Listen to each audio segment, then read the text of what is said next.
justice, and the American way. We are the Voices of Dissent.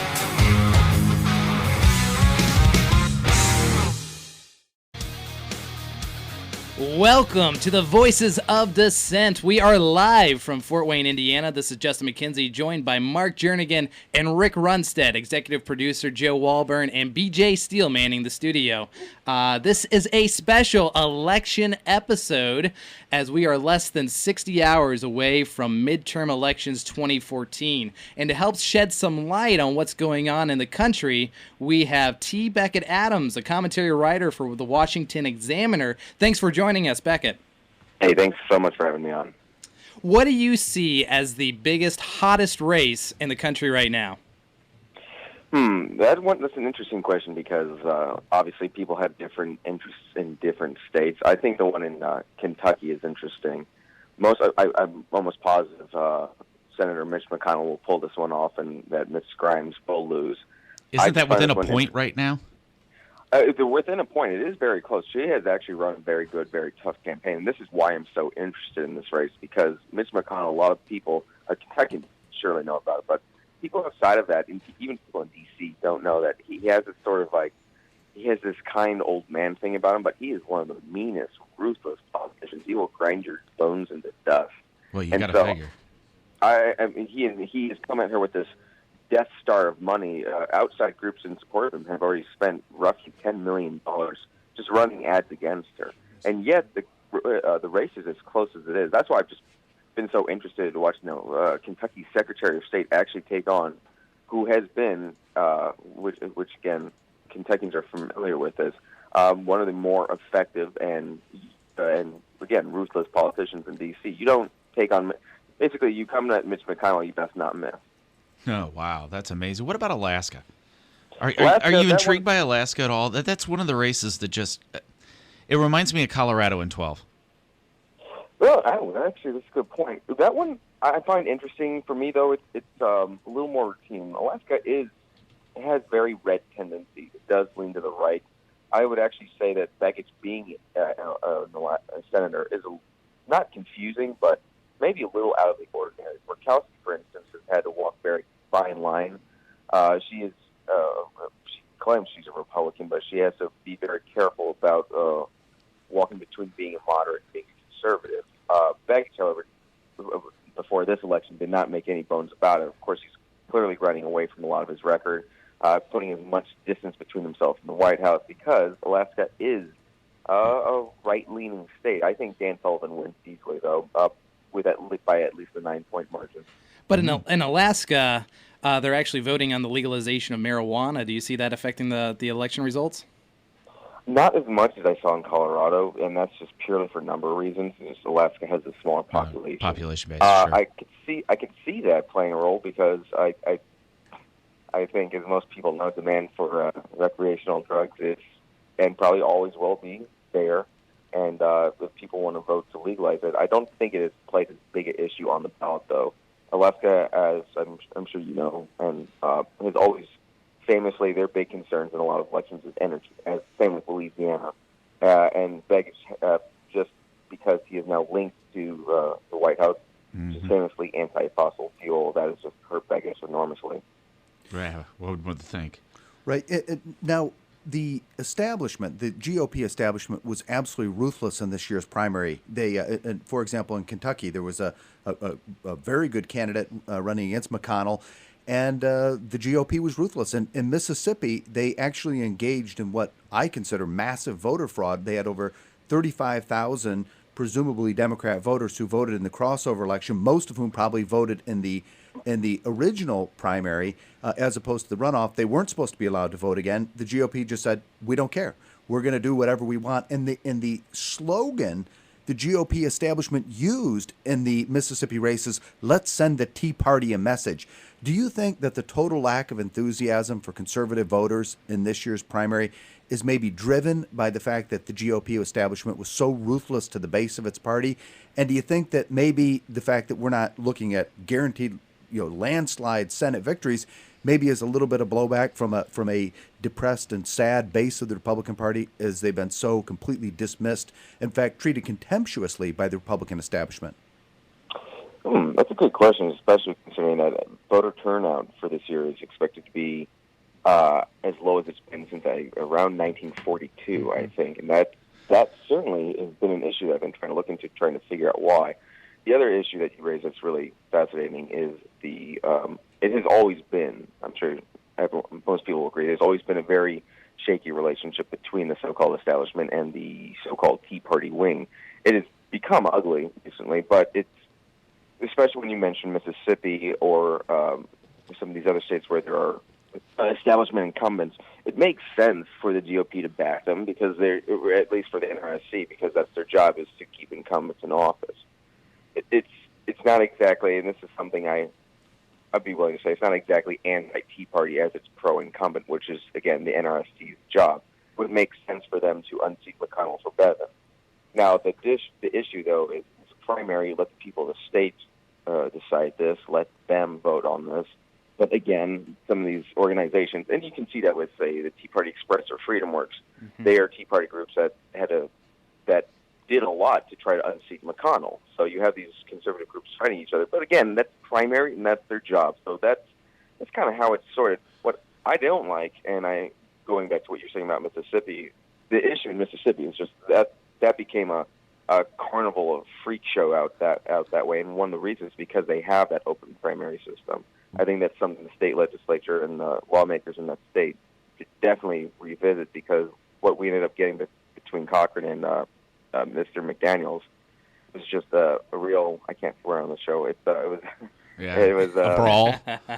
It was a real brawl, a real garbage show, as it were. And when you're having those crossover voters, and that's the other issue as far as voter fraud, there was some encouragement, go and cross over and vote, but can't actually proving that there were double votes, and that's going to be darn near impossible, as McDaniel's team has found. But again, we know if they voted in the first primary and then again voted Democrat, there was 35,000 presumptive Democrat voters who are registered voters and very fired up and very motivated. We know they voted in the first primary as Democrats. You are forbidden by state law from then voting in the runoff in the Republican primary, and yet the Republicans aggressively pursued them, and it would be very easy to determine, did they vote in the primary as a Democrat, and then did they vote in the runoff and vote in the Republican primary, which they're not allowed to do. And right. But what you're going to be doing is you're going to be looking for individual citizens who have voted twice. The Republicans never said, hey, if you've already voted, you should definitely vote again. All this is, hey, you should come and vote for us, which, again, isn't illegal. So you can't really blame them if an individual breaks the rules. But we could disqualify their vote, and that's work. And that's what McDaniel's team has been trying to do in court, very unsuccessfully, unfortunately. Stonewalled. Yeah. Okay, so I'll be really upfront with you. I'm a disenfranchised Republican. I'm not really all that encouraged about this year's voting. The Democratic base turns out the vote, man. So they do. So we're a 1-point race in Kentucky, and the Democratic vote machine's getting ready to turn on, and it's really turning on right now. Okay, so am I drinking Kool-Aid to think that the Republicans are going to take the Senate? And I mean, I just don't know. I mean, it's a 1-point race in Kentucky. You've got a lot of really close races. You're looking at Georgia and Louisiana, where we're going to probably have what's that called, a runoff at the Okay, so Alaska's a mail-in state. New Hampshire and Scott Brown, I mean, that's a retread. I'm just really confused that the Republican Party is actually going to take the Senate. I actually excited with Charles Krauthammer on this one. There is no reason that the GOP shouldn't sweep this year. There's no reason that they shouldn't retake the Senate with all the issues that the Democratic Party has been dealing with as unpopular as the White House is, with everything from the IRS scandal to the AP spying scandal to the attack in Benghazi to Obamacare. I mean, that right there, from everything there, if Republicans are not able to pull this off, as Krauthammer said, they should really go find another country at this point. Now, back to your question, there are a lot of close races. I can tell you which ones I think we're going to lose. Obviously, as you know, we need to pick up a net 6 seats if we want to take the Senate. Yep. There are 3 shoo-ins, 3 gimmies of South Dakota, Montana, and West Virginia. Those are easy. Republicans are going to win that. People aren't even looking at those races. Nope. I do think Republicans will not get Georgia. Republicans will not get North Dakota. Ooh. Okay, wait a minute. Hang on. So hang on. You just eliminated Georgia. Okay, I'm not arguing with you.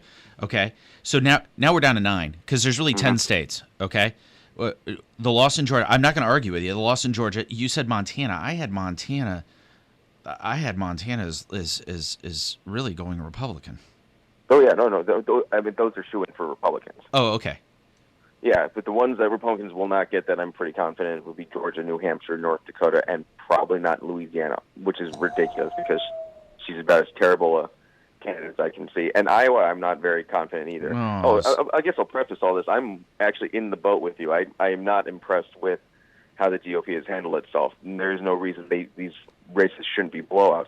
I do think McConnell will pull out of this, and I think Udall will go down in Colorado, as well as Pryor in Arkansas. And I said Becket, I think, will go down. So they will get their net 6 seats, but I think it will be a nail-biter, which is exciting for me, I guess. Oh, no, that's great. It means it'll be a 2 o'clock night. So we've had changes in demographics in this country massively. The country I was born in was about 91% white. Now it's about 62% white. We've had a massive change in the demographics, and most of these new immigrants coming in, they're overwhelmingly Democrat.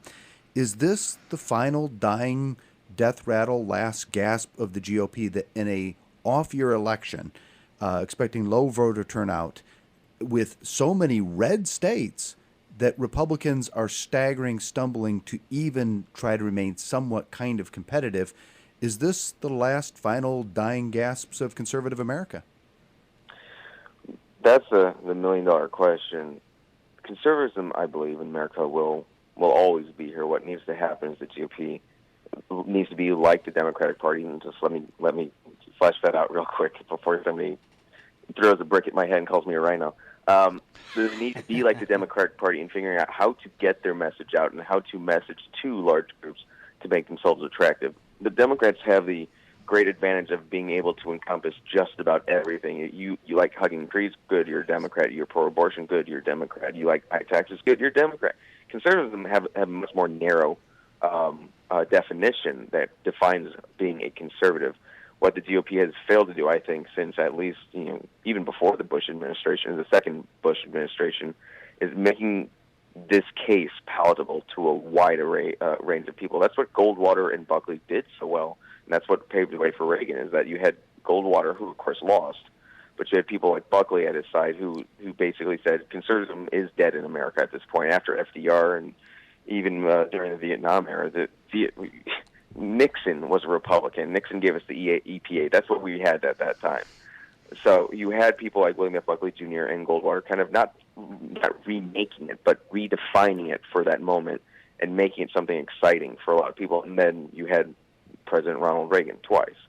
What needs to happen is that we don't have anything like that moment right now. We don't have Buckley's on the right, unfortunately. We have a lot of pundits and a lot of analysts, but some of them are very smart, some of them are very outspoken, but I think there has been a crisis of actually winning hearts and minds. And this has been so frustrating in the immigrant debate, in the illegal immigration debate, because a lot of people on the right simply say, I'm not for this because those people will just vote Democratic, and that's a terrible view to have. Absolutely. Those people, first of all, is just a silly thing to say. Secondly, conservatism should be palatable to everybody. If you can't sell it, you can't sell equality and liberty, you are the problem.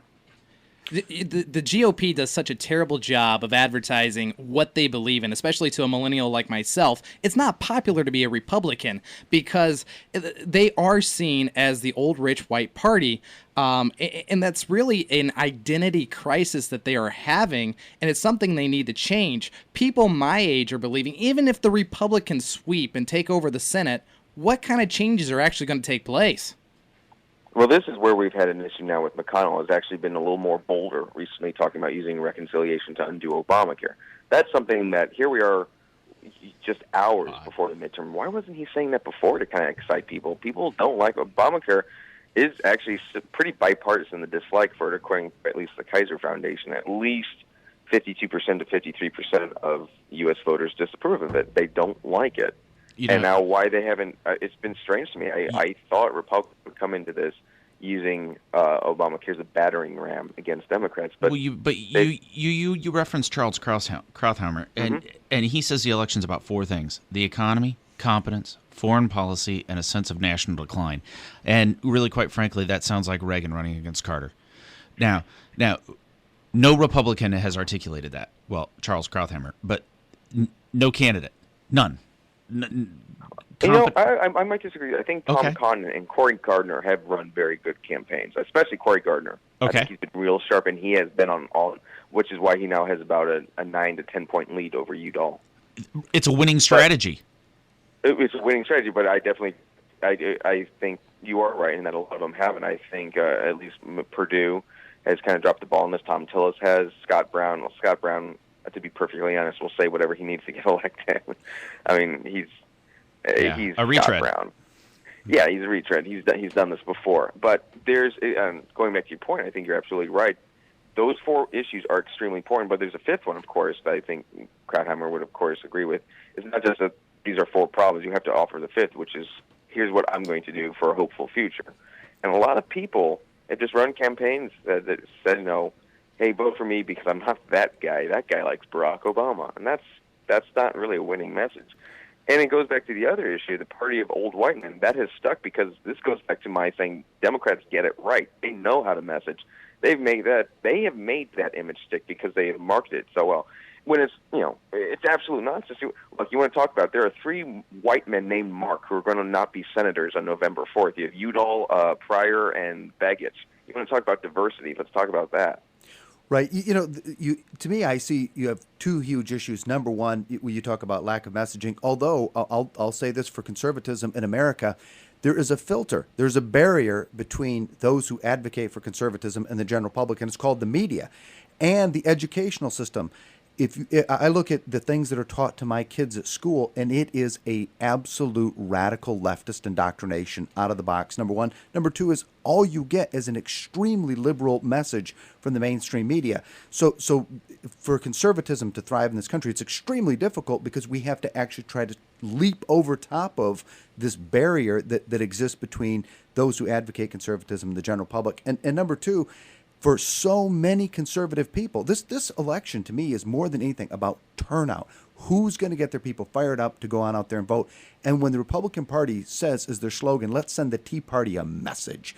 And to your point, they will say whatever they think might be helpful to get them elected. But once we give them power, all they do is continue to move in lockstep with the Democrats. The government shutdown, that was the power of the purse. The House of Representatives has the ability to say no more. We are going to take out all of the borrowed money right now until you come to the table and negotiate with us. And instead they were excoriated. They were excoriated in the media. And then Boehner, an absolute perfect lockstep. When the media reached its crescendo, Boehner turns around and says, "Oh, it's October 16th. This is when it would actually hit. So pre-approved and pre-agreed upon with the Democrats, now we're going to raise the debt ceiling." It's those kind of betrayals that so many conservatives say, what's the point? What's the point? The Republicans are every bit as bad as the Democrats. It simply looks like it's just a phony choice they're giving us because it doesn't seem to matter who we vote for. In Indiana, we've got super majorities of Republicans in both houses. We've got a Republican governor who says he's this great conservative evangelical. And all we got in the last 2 years is more government, more wasteful spending, more intrusions into our lives. So at this point, I don't know how Republicans get people to get excited to turn out for votes when it's been, seemingly to me, betrayal after betrayal. And that comes down to the candidates. I would say with the shutdown, I think the shutdown could have been a much better moment. But it goes back to your question about is the Democrats are good about their messaging because precisely for the two reasons you mentioned, that they don't have the fierce pushback from the national press and from education. The shutdown for Boehner, though, I don't want to use the word sympathy, but the problem with the play that Boehner had is that he had nowhere to go. There was no way Senator Reid and President Obama would sign anything that defunded Obamacare. there was no, his bluff was called.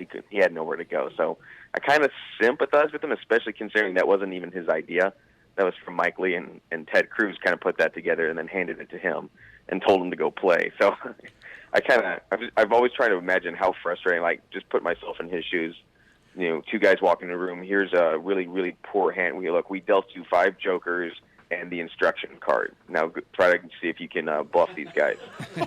Well, it's especially when you go in saying on October 16th, I'm going to fold like a cheap suit. I'm going to fold like a house of cards. My question is, why would you do it anyhow, unless you were partnering with mainstream media and the Democrat Party to try to destroy the Tea Party, and then you turn around 2 years later and say, "No, support us, guys." Well, that's it. Whether or not he's trying to support the Tea Party, or it could be more simple than that he just caved to pressure because he's just not because he was being excoriated. He's not the tough guy that we would like. I think maybe we got what's the word I'm looking for? Spoiled with having people like Speaker Gingrich, who was tough as nails, and he would. I think Gingrich could have pulled off. In fact, he did pull that sort of stuff off. He was very good about it. Boehner, he's not leadership material. Let me just put it that. That's as polite as I can put it. But how do you get people out to vote when you have what feels like they call the establishment? I think when people say that, because nobody's actually really defined what that is. Some people have said it's just determined by years, but if that's the case, Chuck Grassley has been one of the longest-serving Republicans, and yet he's pretty conservative. I don't think anyone would throw him out as establishment. But you have this issue where you have people go to Washington and they're for 3-4 terms, and they just lose their will to fight, and they want to keep Washington happy. And the problem, this goes back to every time I have these discussions, it always comes down to education. These people in Washington do what they do, say what they can, and get away with what they do because the electorate doesn't do anything about it. The electorate, constituents just don't care. Then you have voter apathy. They don't go out and vote. Not voting, is that going to show? That'll teach Washington a lesson. No, that just encourages even more bad behavior. And so it always, for me, comes down to education. And this is where I think the libertarians have been great. The libertarians, even back during Milton Friedman, have been very big on school choice and liberty for education. And I really think until Republicans realize that and start making school choice or liberty as far as education goes an actual issue, you will be dealing with the constituencies with an electorate that has been educated in such a way that they don't care. In fact, they think people like Frank Underwood are kind of cool, and they make that show a national huge hit because, terrible people in Washington, D.C., this is exciting. That show shouldn't be a hit. That show should be looked at as a cautionary tale, not people walking away being like, he's like the Tyler Durden of politics. People think he's kind of cool when he's actually a dirtbag. But this kind of, for me, is, people don't care. This is why you have people like Boehner. This is why you have things like the GOP acting so in lockstep with the Democratic Party, because what are you going to do, call a cop? It's nuts. People don't even go and vote. This segment is brought to you commercial-free by Bush Chiropractic. If you're having back pain, give Dr. Bush a call at 471-4090. That's 471-4090. If you'd like to join the conversation with us here at the Voices of Dissent, give us a call at 260-969-1250. That's 969-1250. We are visiting with Becket Adams, a commentary writer for the Washington Examiner. You mentioned education and school choice should be one of the forefront issues for the Republican Party. Jeb Bush has been a force in school choice across the country. Gracious. So that's who we're going to run now. I mean, that's who another Bush. Awesome. I mean, I was trying to segue into who do you see being right? who's the forefront runners for the Republican Party in presidential 2016? Ted Cruz. Well, this is fun. Now the question for this is the difference between who do you think it is and who the press thinks it is. I can tell you who the press. Who does the press think it is? The press actually thinks Chris Christie. Yeah, absolutely. I did a report recently on Republicans were mentioned the most in stories. They polled basically from January all the way through September, and the number of Republican mentions, the top 5. Let's see if I can remember this from memory: Chris Christie, Mitt Romney, Jeb Bush, Ted Cruz, and Rand Paul. Well, there you go. Hey, we got down to number 3 and number 4, or 4 and 5 there, Rick. I mean, right. It's to me, it seems so obvious that the media picks both our candidates as well as actually who wins. If you look at the number of pictures they have on magazine covers of somebody, and when they have the statesman snapshot, that's where it's just the head, and they look very majestic and mercurial. And if you look at the total number that you saw in 2007 and 2008 of Barack Obama, 17 times in 2008, Barack Obama was on the cover of Time magazine over and over and over again. And now we're seeing the same thing with Hillary. It seems to me that the electorate is so ignorant and so uninformed that the media can just simply say, Chris Christie, Chris Christie, Chris Christie. Hey, that Chris Christie guy, I've been hearing a lot about him. I think he's pretty good. I think, Chris Christie. What can we possibly ever do to stop the media from picking our candidates for us? Well, I think this is something that the GOP itself as an actual party needs to address, and this is an idea, actually. I was talking about this with one of my many, many siblings. We should, or the GOP should, put in a rule that doesn't exactly punish states in their primaries, but let's say New Hampshire and Iowa have a very, very bad record of always pushing for the really sort of milquetoast rhino, if you will, candidates. Uh-huh. But those states can never carry those candidates in an actual election. Iowa went blue, and so did New Hampshire. Sure. Maybe we need to redo this. Look, if you want to pick this candidate, you better be able to carry your state for him. Otherwise, maybe they should start picking new states to do this in. It's a waste of time. You can always guarantee New Hampshire will always push a candidate like John McCain. That state will always do that. But that state will never deliver in the actual election. Well, how can the GOP and either party get their message out there more effectively? As you mentioned in a recent article, actually just yesterday, I believe, it is the 6th most expensive category this year is what America pays on campaigns. Mm-hmm. So how can they use their money more effectively, the GOP especially, to get their message out there? Well, I think they've done a lot better job in 2014. 2012, the Romney campaign spent is a nice way of putting it. They wasted enormous amounts of money on TV buys and online ads, which if you are online like me, you skip through it the moment it lets you. If you're on television, you change the channel because you just don't want to watch a political ad, especially as you get this close. One of the things that Democrats have done so well, and I want to make sure I don't come across sounding too gushing in praise. No, you got to know your enemy. I mean, if you... Well, I respect things when they do it right, and they do things well. Yeah, absolutely. Barack Obama's campaign in 2008, one of the things that they did so right and so well is they realized if we get the numbers, it's like Moneyball, sabermetrics. Just get the numbers. It doesn't matter if you look like you can run fast and looks like you can hit well. Can you actually get on base? And so that's the idea with that is crunch the numbers, and that's in 2008. They went to Silicon Valley and they got all the techies. They got Facebook. They got all these people who basically dealt their bread and butter was in statistics and number crunching. And from that, they were able to look at the electoral map and figure out which areas do we need. We need that pocket there. We need this pocket there. Yeah. And that's where they put their money. And they had an incredible machine collecting data on people. Yeah, they got 103% of the vote in Philly.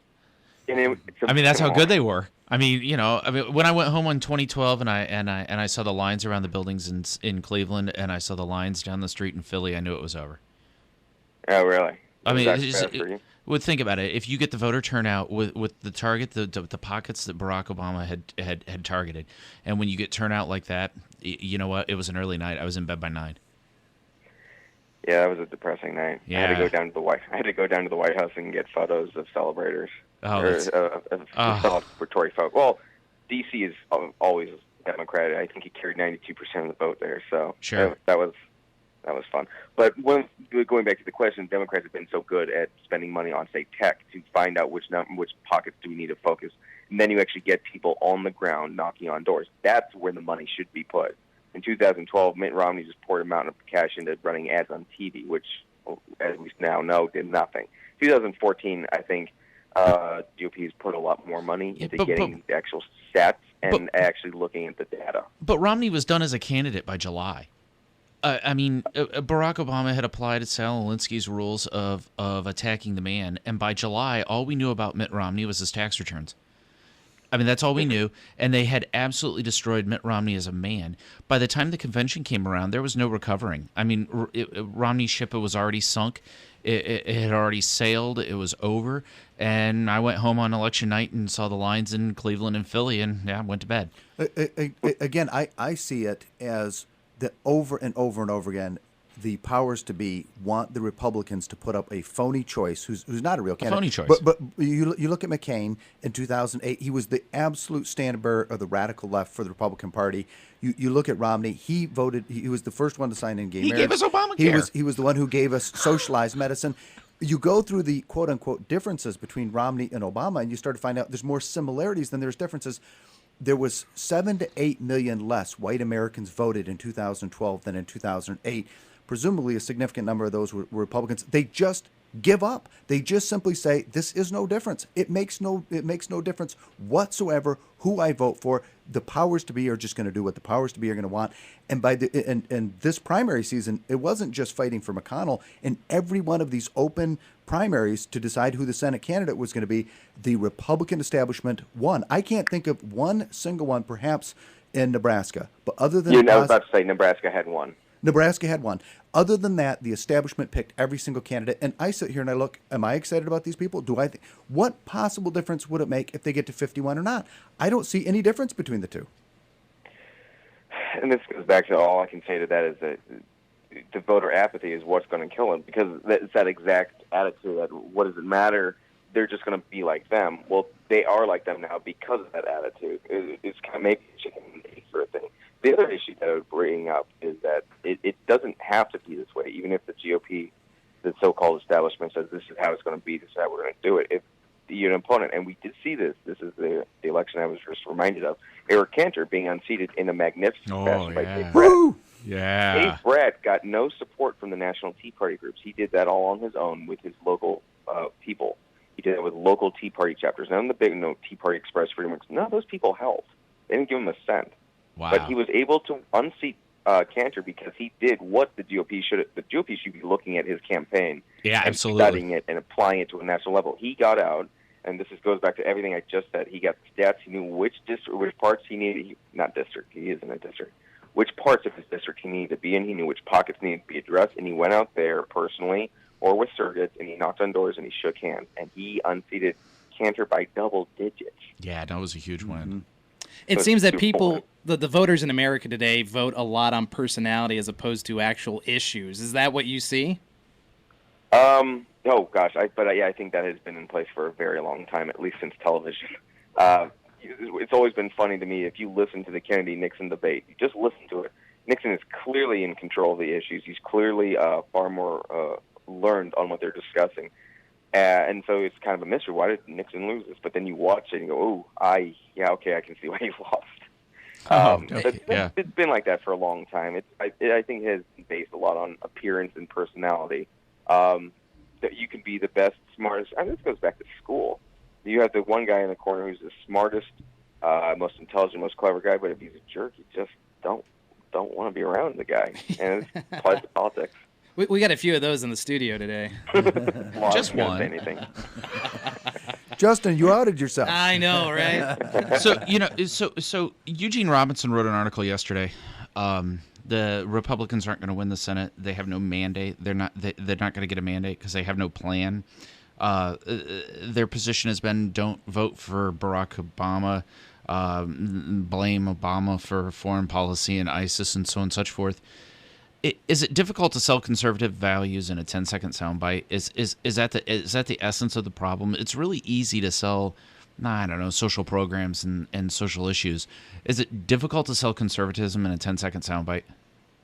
I think it really is, and I think this has actually come back to hurt so many Republican candidates. If you remember 2012, Democratic operatives and their allies in the press realized if we asked them real quick about abortion, rape, and what was the other one? Yeah, that was it, wasn't it? Yeah. Rape and incest, which is a very deep, very serious, very awful discussion that would require at least an hour to sort through all the details. They realized, wait a minute, if we give them 10 seconds to talk about this, because this is what Todd Aiken did, because Todd Aiken is a braying jackass of a special sort. They realized if he said that, what happens if we ask Murdoch this? What happens if we ask Paul Ryan? And so they start doing, what do you think about rape and incest? 10 seconds. And no. Unfortunately, I felt bad, very bad for Murdoch, because I understood what he was trying to say, but it came across clumsy. Oh, wow, did it come across bad? It came across very bad, but I understand what he was trying to say. I'm pro-life, so I was like, no, I understand. I think this is what he meant, but my God. All my right. God. Whoops. Luckily, Paul Ryan is a much more toned politician, so he was able to handle it, and that didn't become an issue. But going back to your question, social issues as far as conservatism itself requires time to work through the definition, and it's not good in a soundbite. It's not like soak the rich or free whatever for everyone, as a Democrat can do in a soundbite. Yeah. Yeah, and also again with the media, Paul Ryan, the media doesn't mind Paul Ryan. They're pretty fine with him. If you look at his voting record and the things, you take his rhetoric and you take it out of the equation, you just look at how he votes. Well, he's very big government, very establishment. I mean, he's right down the center with everything that they support. So it's very easy to recover from a gaffe if the media isn't hunting you down. Barack Obama said, "Well, I've campaigned now in all 57 states." He had one gaffe after another in 2008, and absolutely continues to have them. None of them made it into the mainstream lexicon where people knew about these things. So it's if you're running as a passionate, committed conservative, you got to know one tiny misstep will become all of a sudden the biggest thing in the world. You compare You're Murdoch. You can. Dan Quayle starts talking about the destruction of the American family, and then somebody gives him a card with potato with E on the end, which it can also be spelled that way. He corrects the kid, and all of a sudden, potato. It's the biggest controversy in the history. It was the end of his campaign. It was the end of him as a political entity, because the media says we will destroy you if you are actually conservative, if you make the most teeny tiny misstep. This has been an issue that has, of course, been very frustrating because I am in media. And what I don't understand is that there are conservatives who who could push back, and a lot of them don't push back as hard as they do. Of course, you have Fox News, and if I can be perfectly honest, I think Fox is very bumbling and very ham-fisted with how they handle a lot of things. Yeah, no argument from me. I'm sorry? No argument from me. That network really frustrates me sometimes. But there are conservative outlets that don't push back as hard as I think they can. I would actually disagree with the Paul Ryan bit. During 2012, they looked for anything. I think this was a credit to him that the abortion question didn't become a gaffe issue for him because he handled it so well and they couldn't go with anything. But anytime Paul Ryan comes out with another budget or another plan, they get out the hammers and the nails and they try to nail him to the wall. I don't think the media is very friendly to Paul Ryan at all. Maybe friendlier than they are to, say, Rand Paul or Ted Cruz, but that's not saying a whole lot. But this goes back to the gaffe issue. For the longest time, I think like a lot of people, I thought it was a conspiracy. People meet in a smoke-filled room. What's the new thing that we're going to get them for now? But after working in D.C. and working a lot out of New York City, I realized it's not even as bad as that. What it really is an echo chamber. These people all know each other. They all hang out together. And then they see the same gap, and we go, "Oh, that was stupid. Yeah, that was stupid. That was real stupid. I'm going to write about that. You're going to write. We're all going to write about it." And they kind of, because that's all Snowball. they talk about. And to them, they think that's the important thing. Whereas I keep trying to remind some of my more left-leaning friends that it's really weird. But bear with me. Once you get past Maryland to the west, there's a lot of land out there and a lot of people, and they don't care about this New York gap. Like, who was it? Bill de Blasio eating his pizza with a fork. I can guarantee you, a guy in Kansas doesn't care. He does not care. And this has been so funny for me with Bridgegate and Chris Christie when it happened. I, of course, said if there was an abuse of power, I really want them to go after him because I do not like abuse of power. But the bigger point I came to from that is that no one outside of New York and Virginia and D.C.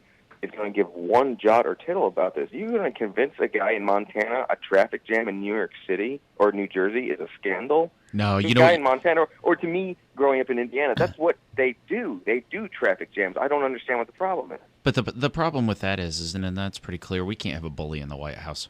And Chris Christie's a bully. See, you say that, but then I start thinking of ISIS and Putin, and would a bully not really be a bad thing in those moments? No. We need a calculating, thoughtful individual who will put the American people before anything else. And I don't know that Chris Christie is that guy. Besides the bullying, where say, well, we need a very aggressive interventionist foreign policy. A lot of us are sitting there saying, what happened to the George W. Bush we voted for in 2000 with the humble foreign policy, no nation building? We're really kind of tired of more and more of these international adventures, number one. Number two is, our concern is a bully in the White House. First off, we're mainly concerned that bullying is going to be used against us. This is true, and I don't. Chris Christie's style works well when he deals with unions, and his style may work well with how New Jerseyans are, but I really don't think his style would play well in, say, Ohio, Indiana, Kansas, especially in the Midwest. The Midwest is, as a son of the Hoosier state. It was always interesting working. It has been interesting working in D.C. because the way I'm used to is you spoke when spoken to, or you speak when spoken to, and you don't go out and say stupid stuff all the time when you work in D.C. and people run their mouths so much. It's amazing. I don't think Chris Christie's style will mesh, and I don't think he'll be the candidate. I'm pretty sure Hillary will be the nominee for the Democratic Party. I think it's still up in the air for the GOP at this point. And also being a kid with 11 siblings, you probably didn't have much of an opportunity to talk. It's kind of like me in here with Rick and Mark. When you see your opening, you jump into it, you talk real fast, and then shut up again. Hey, grab the food when you can as well. But you hailed from South Bend. Tell us, what do you think? A lot of people had projected Governor Mike Pence as a presidential option in 2016. What do you think of that? Is that even an opportunity for him there? I don't think he has maybe kind of hinted a little bit out of it. I don't think he's very interested in it. So that's the first thing to take into consideration, whether or not it's just an idea or whether it's serious consideration. I think Ted Cruz is a serious consideration. Mike Pence, he has had some fine moments in the past, but there's been some newer issues, which unfortunately I haven't had a lot of time to dig into. But his strange support for things like Common Core is unsettling. I don't know if it's a disqualifier, but I think stuff like that needs to be looked at a little more closely. He's not entirely exciting. I don't see him jazzing the base to go out and vote, but I think he's been all right. Not as good as I would like him to be, of course. Ted Cruz was on Squawk Box Thursday, and he was very upfront that your John McCain's, your Mitt Romney's, he called them mushy. That's a direct quote. I thought it was a brilliant examination of the last two Republican candidates for president.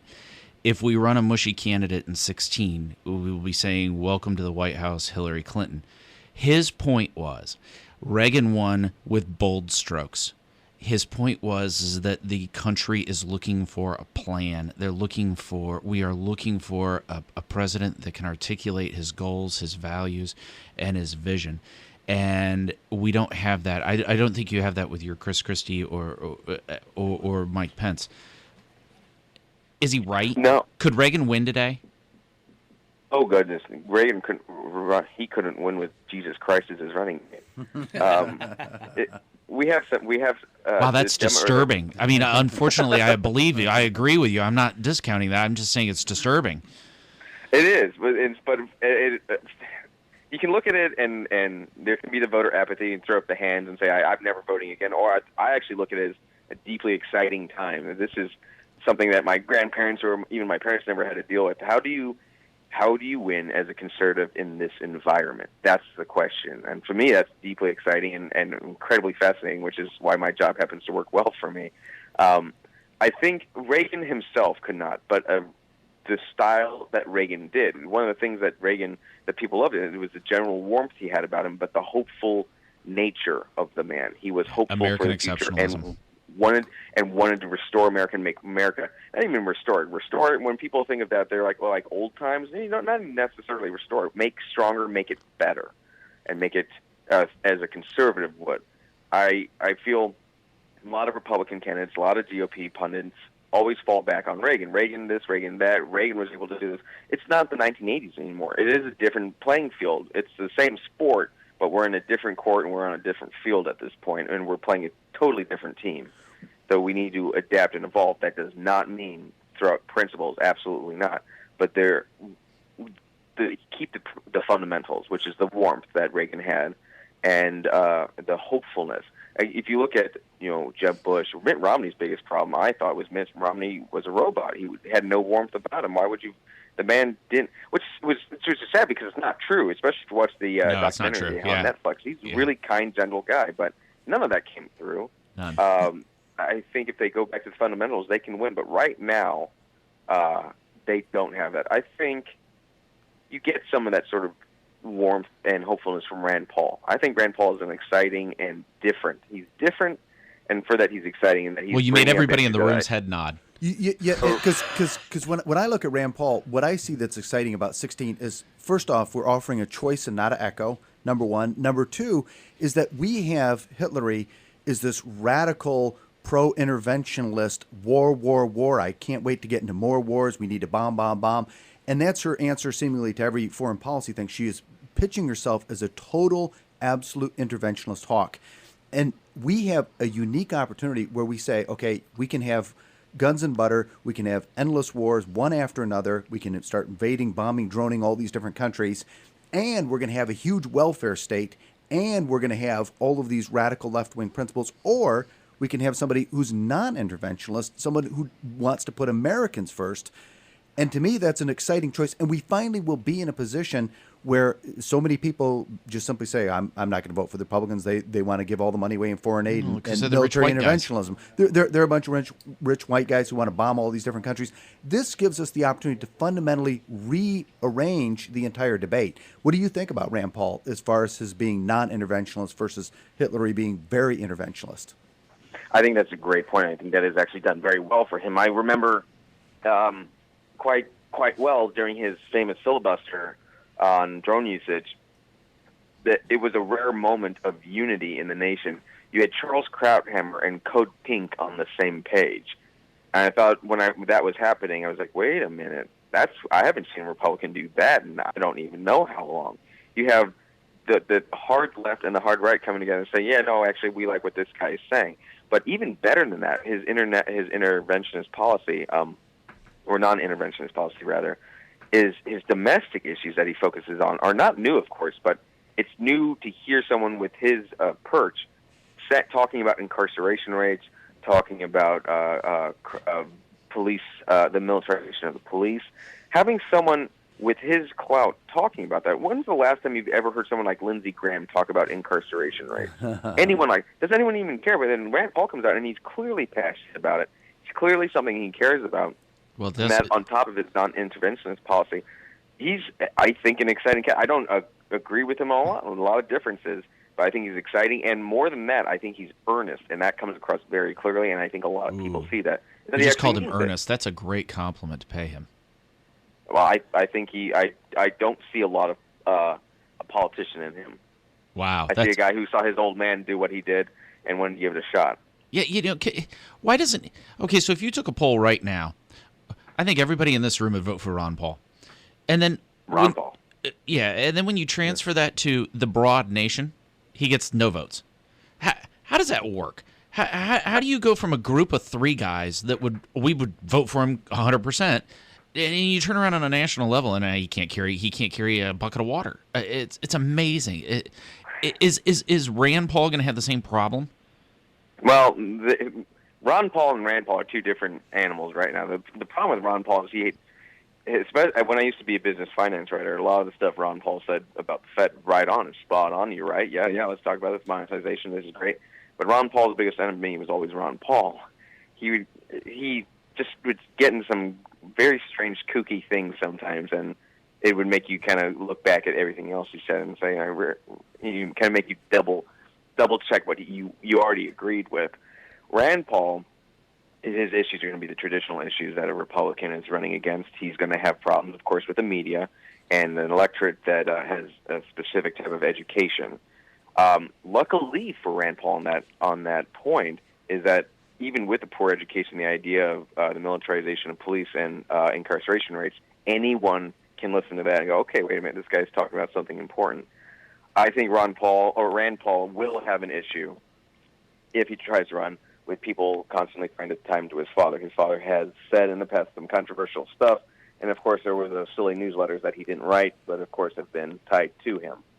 I think Rand Paul is going to have a hell of a time, and either he can do what Mitt Romney did, which is play the defense all the time. I'm not a monster. I'm not a terrible person.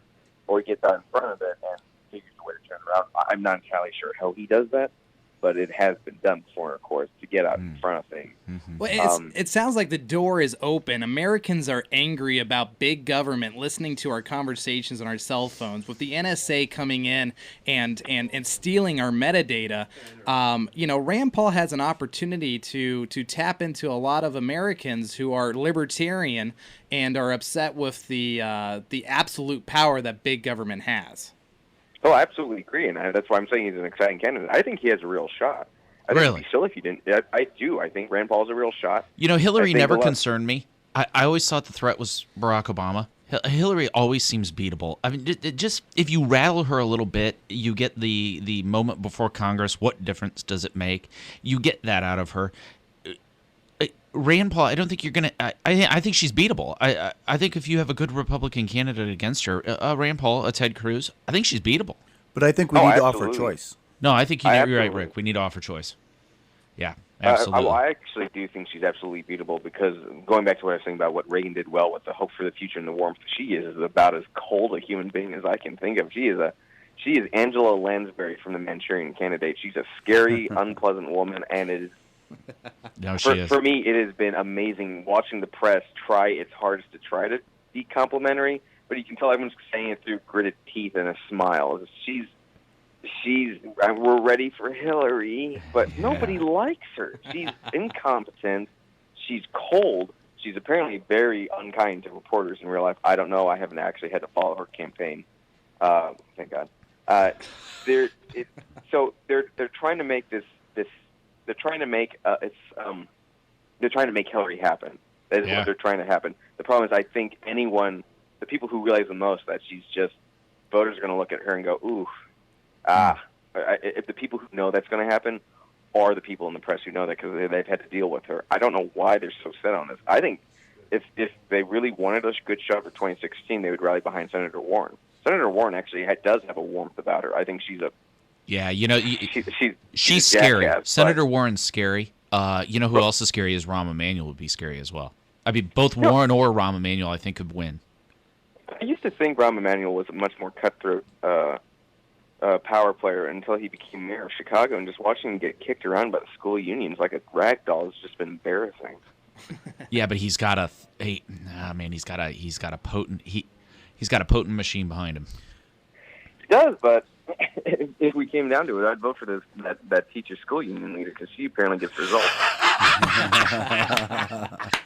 Of course, I think he is totally ruthless and cutthroat to his conservative opponents. But again, the teachers union, that should be his core constituency. So I think it's difficult for him. See, and I think that's one of the differences with the Democrats. They are not ruthless to the base of their party, whereas very oftentimes the Republicans are totally ruthless to the base of their party. See, that goes back to the bigger issue, though, is what is the base? The Democratic base is enormous. It can be any tree huggers, pro-aborts, people who just don't like oil, people who don't like gluten, whatever it is. It can be anybody. Whereas conservatives, there's a specific sort of list of criteria to be a conservative. And clearly we can say that because we've been speaking this morning about Republican lawmakers we don't think are conservative. So clearly we have in our mind, these are the things that you have to do to be a conservative. But to be a Democrat or be a liberal, it is anything. So I think it's easy for the Democrats, instead of them having to keep any of their constituencies in line, they don't have to. They say, well, fine, if you're unhappy, that's cool, because we have this enormous field to pull from. Whereas conservatives do get a little more into policing because I think our ranks are smaller. Well, and also to be a successful conservative candidate with a lot of individuals, you have to have conjunctive prerequisites. You have to believe in this and this and this and this. Whereas with Democrats, you can be disjunctive and believe just in, I'm pro-choice, like you said, or I'm just a tree hugger. If you're just one of those issues, you can line up and vote Democrat. But whereas to vote conservatively, that candidate has to encompass at least 90% of what the Tea Party believes, or for them to be acceptable to that group. And there's not a lot of compromise going on, at least with the individuals that I talk to. Exactly. If you had a Democrat come out and said, I'm pro-abortion and I'm for taxing the rich, but I'm anti-Common Core, the Democrats are still going to vote for that person. Whereas if someone like, I'm trying to think, I'm just making it up at this point. I'm not sure if these are actually Governor Brownback's beliefs. But what if Brownback came out and said, I'm for I'm against Common Core, I'm pro-life, but I want to soak the rich. A lot of conservatives would not vote for him on that last point. They would look at him and go, what are you talking about? What are you talking about? Yep. Yeah, but the flip side would be the Democrat. If you had a Democrat come out against a specific liberal issue, but they were for two specific issues, they'd get the vote. They'd get the vote. Right.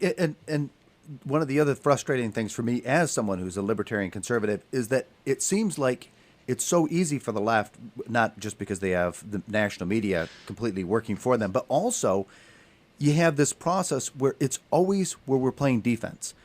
And the national Republican leaders say, we're such great conservatives, we are totally committed to losing more slowly. And so for those of us who look at the size and scope and influence and involvement in government in our lives, bugging our phones and all that, we're looking for a victory. Is there anything we can hang our hats on and say, okay, great, we're going to move the ball forward towards more freedom, more liberty, more rule of law? And we're never offered that. There's no one sitting there saying, I'm going to do this and this and this. It's always, well, I'm going to try to slow Obamacare. I'm going to try to slow the next advancement of the radical left. And I think that does make it easier for those on the left to say, hey, look, I'm with you on these issues because they're on the offense on every single issue out there, and we're on the defense on every issue out there.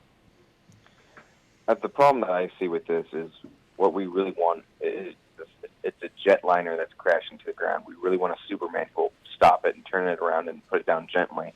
But right now, all we have are pilots who are doing controlled crash. I don't know. That's a good analogy. That's probably a spot-on analogy. Thank you. Yeah, no, I'm not happy about it. But to know at least where you're at, you got to know where you're at, where you're going to go forward, and you got to know who you're going to be up against. I mean, at least that's how I start making plans. I mean, I start making plans by where do I want to go and where am I at now and how am I going to get there in the incremental steps. And that's a great analogy that we have pilots crashing the plane more slowly. And that's where we stand. What we need to do is start looking for the person who can turn around. Just if we can go back to Rand Paul for a second, I think he is genuinely concerned with that. So I think at this point is when conservative-leaning voters need to seriously start looking hard at him and maybe other candidates who aren't, just because they're not getting the national attention. Maybe they are competent and willing to turn stuff around. I, of course, would always say that we should look towards candidates who have executive experience. I always think governors are much better candidates than senators and congressmen, but it's not impossible to have a good senator run. At this point, though, there are serious changes that need to happen, but it has to happen in such a way that you can still win the electorate. So, yeah, again, going back to me saying this is probably the most exciting time to be alive in politics. It clearly is at this point, especially if you're part of a party that looks like it's dying. Oh, we're visiting with Becket Adams, commentary writer for the Washington Examiner. Now, Becket, you've seen a ton of campaign ads this election season. What's been the best? What's been the worst? Is something I like to watch. Oh, the best ad that I saw, I still would have to give it to Joni Ernst, the one talking about I grew up castrating hogs. It's just I got a kick out of that. I thought it sent a pretty clear message to her opponents. It put her out front as that's a strong woman and all the sort of. The commercial with the wheelchair didn't make the list. Wendy, can we talk about Wendy Davis? Go for it. Yes. What the hell is that campaign? Oh, come on. Isn't that the truth? Are you kidding me? She spoke for 13 hours in favor of late-term abortion. MSNBC decided she was a star. She let it go to her head, and then she got into Texas politics. And it's been, I mean, at this point, you ever see that episode where Homer plays Krusty the Clown and he's beating a character and one kid yells, "Stop, he's already dead"? I keep having that voice go over my head. Her campaign is just every day is something. It's another train wreck. It's embarrassing. At this point, I feel bad. At first, it was Schadenfreude, but at this point, it's not funny anymore. It's not. I don't. She's going to lose it by at least 12 or 13 points. She might get out of this a speaking gig at MSNBC, but that's about it. Truth, justice, and the American way. We are the voices of dissent.